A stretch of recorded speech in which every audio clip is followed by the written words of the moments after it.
Hello and welcome to CMS Forex News. I'm market analyst Nick Nassad. Today is Monday, September 21st, 2009. The euro-dollar pair declined to start the week, extending its slide to end last week.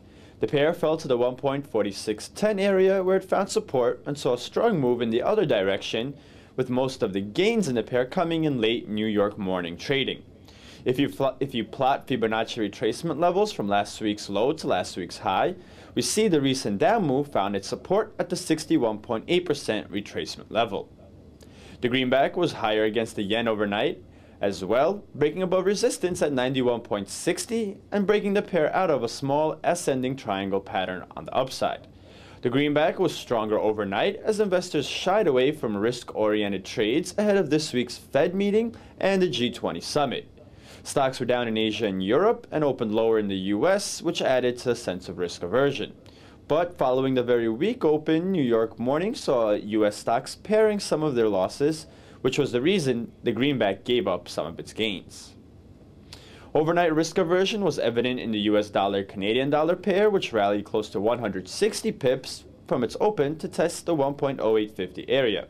That was a 76.4% retracement of the pair's slide last week.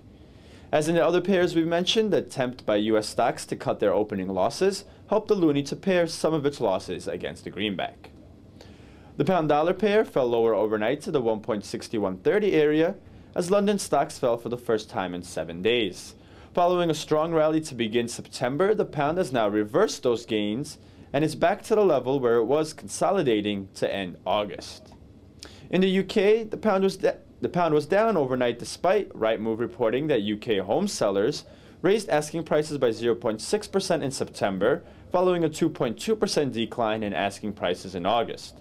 On the year, prices are 1.5% lower, which continues a pattern of steady improvement following a bottom to prices at negative 9.1% in February. In the US, the Conference Board Leading Economic Index rose for a fifth straight month, increasing 0.6% in August to a year-and-a-half high.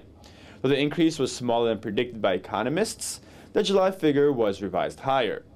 The Coincident Index, which measures current conditions, has stopped falling as well, posting its second straight reading above zero, or in this case at zero. Taken together, the signs show that the US recession is bottoming out.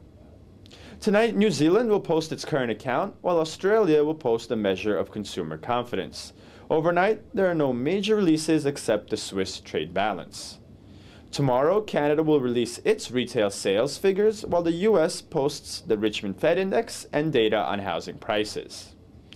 And that will end today's broadcast. Thank you for joining us here at CMSFX.com, and happy trading.